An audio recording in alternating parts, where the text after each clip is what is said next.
Ah bah justement, je vais me mettre en route. Bah vas-y tout de suite, on t'attend?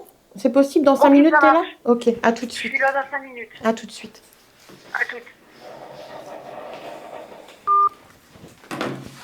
Je suis Stéphanie Houé, secrétaire CGT des territoriaux de Marc. Je travaille en mairie de Marc. Je suis référente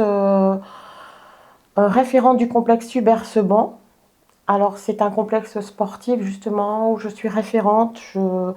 J'ai un travail bien spécifique, paramétrer les badges, remplir des conventions pour des associations. L'idéal de l'idéal dans la fonction publique, ça serait qu'on puisse rendre service aux administrés, qu'on reprend nos fonctions premières, c'est-à-dire qu'on travaille sans arriver la boule au ventre le matin, qu'on puisse rendre des comptes à notre collectivité s'il y a lieu, mais sans devoir passer par des pseudo-bureaucrates qui font pas forcément, qui n'ont pas compris la valeur du service public. Et moi qui rencontre plein de gens différents, que ce soit dans la fonction publique aussi hospitalière ou quoi que ce soit, je me rends compte à quel point les gens rencontrent des difficultés. Je suis une des dernières, à mon avis, dinosaures dans ce qui peut être la fonction publique territoriale. Ça a beaucoup évolué depuis de nombreuses années maintenant. Disons que maintenant, on gère le service public comme une entreprise, alors que ce n'est pas du tout une entreprise. Et on travaille avec beaucoup moins de personnel, on externalise de plus en plus. Il n'y a plus cette cohésion d'équipe, on divise pour mieux régner. On n'est pas là dans un même effort et une même continuité de service, on n'est pas là pour vraiment ce même élan, ce même souffle dans le public. Je n'ai plus l'impression de travailler dans le service public. Je travaille juste comme une petite entreprise où les gens sont satisfaits s'ils ne font pas leur travail, on ne prend pas le temps de les écouter, on ne prend pas le temps de revenir aux sources et d'écouter les petits. Les petits, c'est moi, c'est mes collègues de travail. Vous êtes combien de petits? On doit être dans les 153, il me semble, ou peut-être un peu moins, parce on a vu beaucoup de contrats PEC arriver depuis de nombreuses années. Parcours emploi compétences, donc c'est des contrats précaires qui sont là pendant une année. On travaille aussi avec des entreprises solidaires maintenant, de plus en plus d'ailleurs. Des entreprises qui sont arrivées chez nous, qui font tout ce qui est espace vert, mais qui font un peu tout en définitive. Et ça, avant, on allait chercher du personnel dans la fonction publique territoriale, maintenant de moins en moins. Votre sous-traitance? Sous-traitance, on a externalisé déjà l'entretien de certains bâtiments, paradoxalement, parce qu'on avait encore le personnel qui était là. On se prépare doucement à rentrer dans l'ère de l'externalisation au maximum. Les agents sont payés 4 € de l'heure, donc en définitive, l'intérêt d'être près de la population, tout ça, c'est non, non, non. Maintenant, on externalise beaucoup. Enfin, je sais pas si mes mots sont vraiment reflètent bien la situation. En tout cas, nous, on la vit au quotidien. J'avais vu dans un rapport, le rapport annuel, qu'on avait, je crois, 57 ou 67% de nos effectifs qui étaient à plus de 50 ans. Donc, on sait que dans quelques années, forcément, faudra soit les remplacer, soit, mais je pense pas qu'on est dans ce cas de figure. Non, je pense pas qu'on est dans ce cas de figure. On est plus pour externaliser au maximum. Donc non-renouvellement des départs en retraite. Si, alors il y a des CDD qui arrivent chez nous, des CDD qui sont là pendant 3 ans, qui peuvent être éventuellement. Et puis ça intéresse plus forcément parce que avec les gens qui viennent en CDD chez nous et qui viennent du privé sont bien plus avantagés financièrement que nous. Nous, il y a des agents, ils sont là à 1500 ou 1600 € tout le long de leur carrière. Hein. Donc, c'est fou quand même, quoi. Et ils partiront avec une retraite de misère, quoi. Ça fait plus rêver la fonction publique. Hein. Ça représente plus les valeurs que moi je défends encore en tant que syndicaliste et en tant qu'être humain. C'est surtout ça, la priorité. Parce que je trouve que l'humanité, elle a beaucoup perdu. Et nous, on s'est détaché. Il n'y a plus ce mouvement où les gens étaient solidaires les uns des autres ou quoi que ce soit. Et en plus, je pense que c'est vraiment nous mettre le management qui n'est pas à la hauteur. C'est bien pour faire, en définitive, pour diviser les gens. Et je ne sais pas si vous pouvez ressentir, si vous arrivez à capter mon ressenti. Parce que je suis passée là depuis quelque temps avec ce qui s'est passé de grave chez nous. Je suis passée à une autre étape. C'est comme si y a quelque chose qui s'était fermé chez moi. Et je me dis que quoi qu'il m'en coûte, mais vraiment quoi qu'il m'en coûte, je ne peux pas laisser passer ce qui se passe. Il y a une de mes collègues qui est là.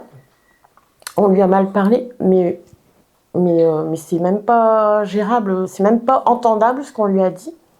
Parce que quand on dit à un agent, plus mauvais agent de la commune, vous êtes une menteuse, quasiment la traiter de bonne à rien, et que ça passe, il y a un mail qui est fait au directeur général, il y a un mail qui est fait à Madame le maire. Madame le maire renvoie la patate chaude à un DGS qui reçoit le mail le 11 décembre et qui commence à prendre...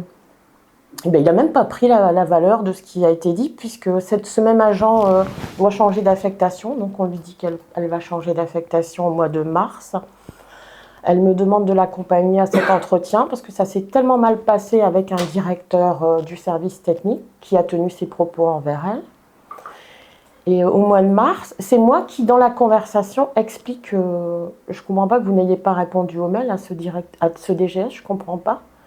Et qui nous dit, ben moi j'avais une autre version. Donc il n'a pas écouté la version de l'agent, mais il a juste écouté la version d'un de nos dirigeants, et ça passe. Donc elle qui est sortie très mal et qui dit, mais j'ai la teneur de ce mail. Il était très en colère, m'a fait plusieurs reproches sur mon travail. Je retiens néanmoins des propos difficiles pour moi. Je ne vous couvrirai pas. Vous êtes le pire agent de la commune. Vous êtes une menteuse. Voici les propos qu'il a tenus à mon encontre, entre autres. Il me reproche des choses dont je ne suis même pas au courant, ce pseudo-directeur du service technique. Pseudo, tu peux le laisser, hein, parce que vraiment, c'est... Non, mais vraiment, j'assume entièrement mes propos. Parce que pour moi, un bon directeur, c'est celui qui arrive avant les gars le matin, qui est là présent sur le poste de travail, qui manage ou quoi que ce soit. Quand il y a des défauts de management, ça vient pas du bas, ça vient toujours du haut, tu sais. Et ça se greffe sur les autres qui sont là, les contremettre ou quoi que ce soit, tu vois. Là, c'est des choses qu'on ne découvre pas, parce que depuis, ça fait un an jour pour jour. Un an pour jour, ouais, qu'on en avait parlé quand il y avait eu la grève. Oui. Il y a eu ça, 2 mois après, on a fait un événement où tu as remis en lumière, ça, oui. Cette situation-là, donc rien n'a changé. Rien n'a changé. Aujourd'hui, on se retrouve dans ton bureau pour reparler de ça. Parce que là, il y a eu des choses qui ont dépassé. Alors, à la limite, je pense que... Je dirais pas que je me suis réveillée, parce que je pense que mes collègues sont là pour dire qu'à chaque fois, je suis plutôt ardente et j'ai pas peur d'y aller. Sauf que là, il y a des choses qui ont dépassé l'entendement. C'est-à-dire qu'il n'y a pas très longtemps, j'ai été informée que ma collègue allait quitter ses fonctions. Elle va changer d'affectation. Avec elle le souhaite, parce que c'est plus tolérable la manière dont se comporte notre pseudo-directeur du service technique. Directeur du service technique général, hein, parce qu'il faut savoir qu'il a demandé, parce que ça aussi, monsieur a un ego surdimensionné. Je lui ai dit en face, hein, donc il y a un ego, donc directeur général du service technique. Et quand vous vérifierez que les collectivités qui ont un directeur général service technique, ce sont des collectivités qui ont plus de 40 000 habitants. Donc Marc n'y est pas, hein. Mais bon, 11 000. Et donc moi, je suis allée avec ma collègue parce qu'elle avait un changement d'affectation et j'ai rappelé à notre DGS, justement, je ne comprenais pas qu'il n'avait pas répondu au mail, mais comme il a eu la version, donc chez nous, quand on a une version d'un cadre ou d'un... Eh ben le reste, non. Je lui ai rappelé que le petit peuple, parce que moi je fais partie du petit peuple, j'en suis tellement fière, et bien nous aussi on avait des choses à dire, et puis que... Eux se permettent de parler d'incompétence. Oh mon Dieu, j'ai tellement à dire, moi, sur leur propre incompétence à eux. Leur incompétence humaine, leur incompétence managériale, leur manière de faire. Et c'est paradoxal parce que l'été, en juillet 2024, j'avais rencontré notre député, qui était encore député à ce moment-là, et qui était plutôt d'accord sur certains propos. On avait pu échanger ensemble ou quoi que ce soit. C'est fou quand même de voir que depuis, ça n'a pas bougé. Il a eu avec ma collègue, il a eu avec mon autre collègue derrière. Lui s'est mis en arrêt, hein, burn-out quand même, donc ça n'a pas été... Avec d'autres collègues aussi. Hein. Et puis là, c'est moi maintenant. Donc moi, là, ça a pris une ampleur assez importante puisque Ma collègue, on m'informe une autre collègue va la remplacer, qui est déjà arrivée. Et ce directeur du service technique m'informe juste que il m'appelle et il me dit que cette collègue va être pendant 3 jours, elle ne sera pas présente pendant 3 jours, donc si je peux la remplacer. Donc je lui dis pas de souci, sauf le jeudi où j'avais un congrès à Neux-les-Mines, donc dans mes cadres, mes fonctions syndicales. Donc ok. Et puis comme j'avais toujours pas d'infos pour les horaires, moi je suis allée en mairie. Et puisqu'il avait une réunion et le lendemain je n'étais pas présente, il fallait que je sache mes horaires pour le vendredi. Et je suis allée et j'ai demandé à le voir. Il était en réunion avec Madame le maire, le DGS, la DGS adjointe. C'est important tous les gens qui sont là parce que lui était là. Donc moi j'ai tapé au bureau et je lui ai demandé s'il pouvait juste me donner les horaires pour le vendredi. Et puis il m'a dit vous les savez. J'ai dit non, puisque je ne sais pas si vous avez changé les horaires de la nouvelle collègue ou quoi que ce soit, je n'ai pas d'infos là-dessus. Et puis Madame le maire lui a demandé de sortir, il est dans le couloir avec moi, et puis je lui ai dit si vous pouvez me donner les horaires. Il dit vous les savez bien, puisque c'est vous qui les avez changés avec votre collègue, vous avez fait tout en catimini, tout ça. Mais je lui ai dit vous plaisantez ou... Et il m'a dit non, c'est vraiment ça. Donc, et puis il m'a traité de menteuse. Et là, c'est comme si... La veille, je vous dis, j'avais vu l'élu du personnel où je lui avais dit qu'il fallait juste qu'il craque une allumette pour que le feu allait s'enflammer. Et puis là, c'est parti. Donc, je me suis disputée avec lui. Je suis re-rentrée dans le bureau de Madame le maire. Et devant tout le monde, je lui ai dit, puisque lui m'avait traité de menteur, je lui ai dit que c'était lui le menteur. Il m'accusait de choses que je n'avais pas faites. Donc, j'avais mon portable. J'ai appelé ma collègue, puisqu'apparemment, j'avais changé ses horaires.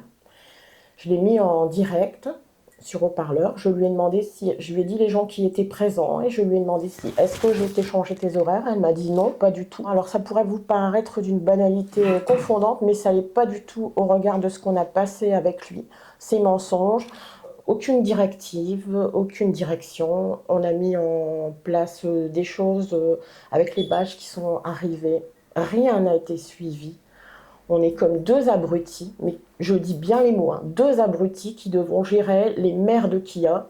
C'est pas possible, moi, de travailler avec un mec comme ça. D'ailleurs, sachez bien que j'ai dit, ça sera lui ou moi. C'est vraiment lui ou moi.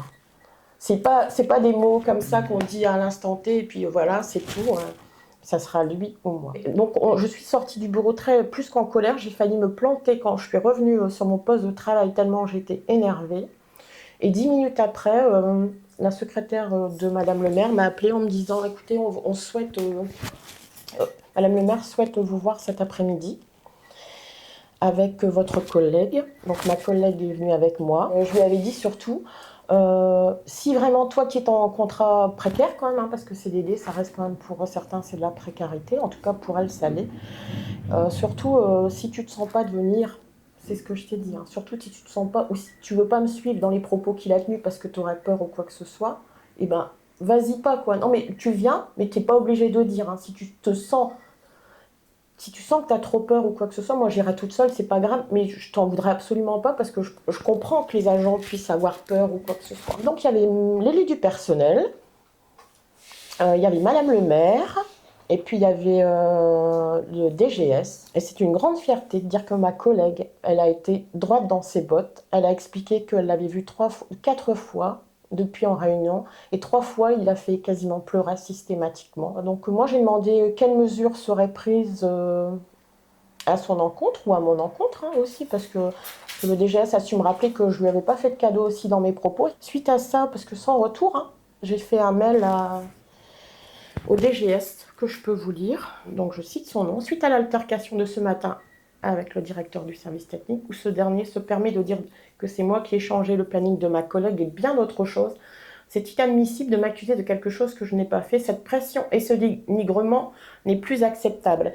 Mais cela s'est déjà produit avec ma collègue, d'autres collègues mêlent à l'appui sans que vous interveniez. Le mal-être que je ressens est palpable vis-à-vis de votre indifférence et de l'indifférence de cette collectivité. Il Faut-il qu'un agent craque et qu'un drame se produise pour que quelque chose bouge? Quelle honte! Serait-ce de la discrimination car je suis syndicaliste?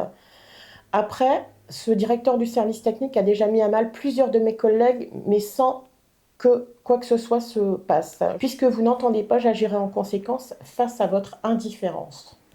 Donc, ils savent. Hein. J'avais mis en copie l'élu du personnel. L'élu du personnel, elle m'a reçue. Elle. Effectivement, elle a trouvé incroyable que quand on reçoit des mails comme ça, le mail de ma collègue et qu'on ne bouge pas, ça montre bien qu'il y a un vrai problème quand même. Donc suite à ce, je suis allée, j'avais ma convocation ce mardi. J'ai été reçue par le DGS qui ne m'a pas évaluée, qui m'a dit je voulais savoir comment vous alliez, donc, et qui m'a dit qu'il allait mettre en place une enquête administrative. Donc je lui ai dit que j'irais dans la presse ce matin pour que les choses soient claires et que je trouvais que le mal-être que je ressentais, il n'est même pas palpable parce que je crois que j'ai tellement passé un cap là où je me dis que c'est, je sais pas, je suis dans une autre dimension. Je sais pas si les gens peuvent comprendre ou quoi que ce soit. Je me suis dit, je suis face à des gens qui ne reconnaissent même pas que quelqu'un se comporte comme une vraie merde et ça passe pour elle, ça passe pour d'autres. Qui ne reconnaissent pas à la fois la violence ni la souffrance. Mais non, pas du tout. Alors, par rapport à ça, paradoxalement, ça ne bouge pas. Et je lui dis que je vais dans la presse et il me fait un mail.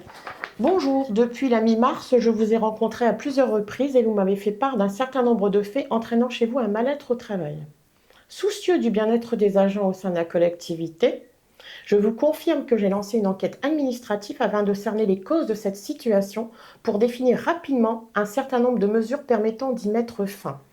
Par ailleurs, la collectivité met à disposition de ses agents un soutien psychologique s'il l'estime nécessaire.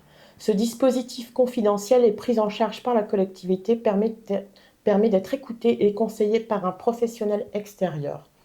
C'est fou parce qu'il y a un de mes collègues qui a subi là-bas et il avait le même souci avec ce directeur du service technique et on l'a un soutien psychologique où il a été vu et on a mis à mal plutôt sa problématique avec ses contremaîtres. Alors c'est fou. Donc j'ai répondu à ce mail qui m'a été fait. Bonjour, pouvons-nous remettre les choses dans leur contexte? Suite à l'altercation que j'ai eue avec le directeur du service technique, vous aviez reçu madame pour l'informer de son changement d'affectation. Elle avait souhaité que je l'accompagne et c'est moi qui vous avais interpellé sur le mail qu'elle avait fait à la collectivité pour faire part de sa réunion avec monsieur. Je l'avais mise au plus mal, mail de décembre. Je mets plein de points d'exclamation. Restez sans réponse, mais le bien-être est soi-disant une priorité chez nous. Je n'ai pas besoin de recevoir, pas besoin de soutien psychologique. Je souhaite juste pouvoir travailler dans de bonnes conditions comme bon nombre d'agents. Recevoir ce mail alors que je vous ai informé hier que j'allais dans la presse demain. Le point de non-retour est atteint. Et même si l'on m'a conseillé de prendre une corde et d'aller me pendre, vous saviez, vous avez laissé faire. Une collectivité aux abonnés absents, nous laissant sans réponse, accentuant chaque jour un peu plus le malaise dénoncé. Vous m'avez reçu hier à la base pour mon évaluation, pas faite à ce jour, nous avons échangé, je vous ai fait part de mon profond sentiment d'injustice qui perdure cordialement. C'est vraiment une collectivité qui est aux abonnés absents.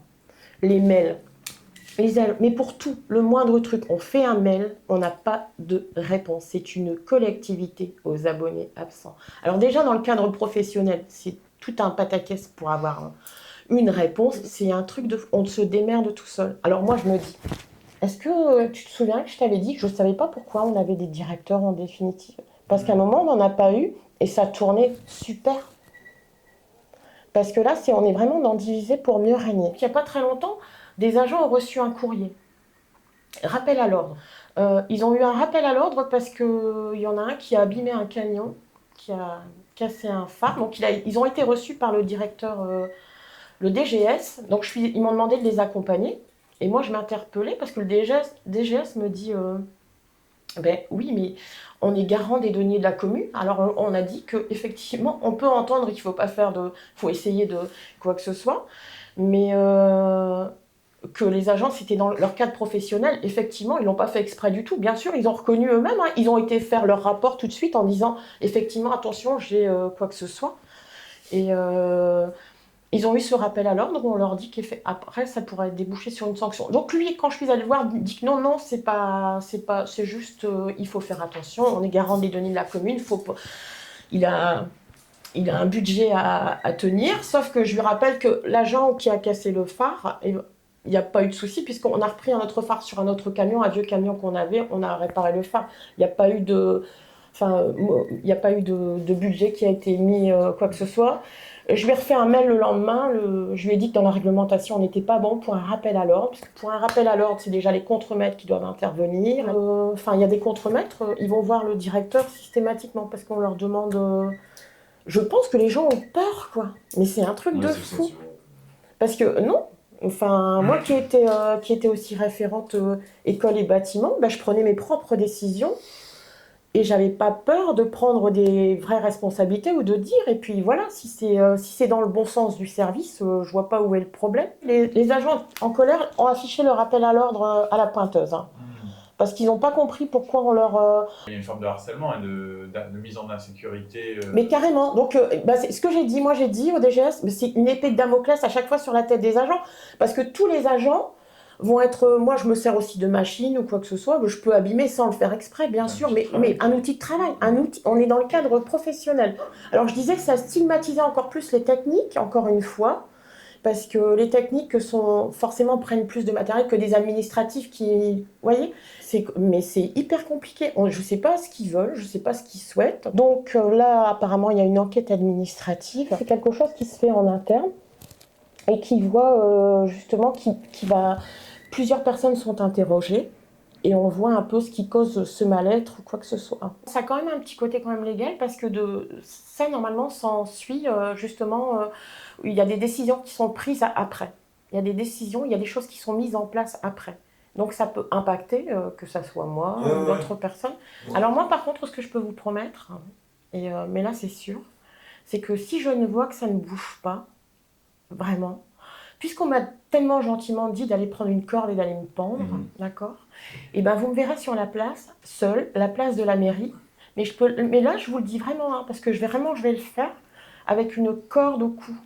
Et je lui ai dit au DGS est-ce qu'il y avait un sapin juste devant son bureau de la mairie, un grand sapin ? Est-ce qu'il faut que je sois pendue là pour que ça réagisse ou quoi que ce soit ? Parce que moi, j'ai cette personnalité et ce caractère-là. Mais moi, je peux comprendre que mes collègues ont été en burn-out. Il y en a qui se mettent en arrêt ou quoi que ce soit parce que tout le monde n'a pas quelquefois la même détermination. Les gens ont peur, mais vraiment ont peur. Et ça, déjà, c'est même pas entendable, vraiment. C'est pas entendable que les gens ont peur d'y aller. Moi, quand je leur dis on y va, oh non, mais t'as vu, qu'est-ce qui va se repasser ou quoi que ce soit ? Ben non, il va rien se passer. On est des fonctionnaires. C'est notre devoir de fonctionnaire de dénoncer les choses qui sont illégales. Je leur ai rappelé à la collectivité, je le rappellerai toujours ou quoi que ce soit. Donc, si rien n'est fait, je pèse mes mots, je déposerai un préavis de grève, j'irai toute seule, comme une grande sur la place, et je mettrai cette corde qu'il a tant voulu me mettre au cou.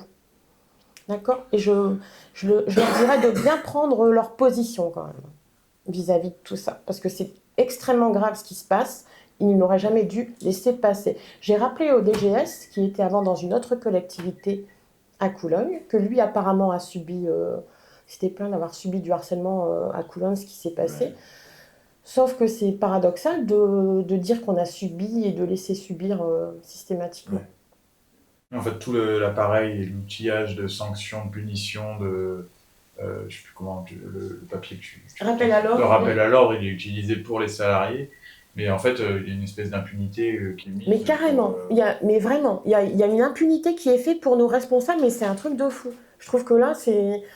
En plus, c'est vraiment du faciès. Hein. C'est à la gueule du client. Hein. C'est vraiment le cas de le dire. Hein. Parce que si t'es pas dans les petits clous, si ça passe, ça passe. On voit des agents qui sont bien, donc on sait que ça peut passer et qui font des choses pas normales, mais ça va passer.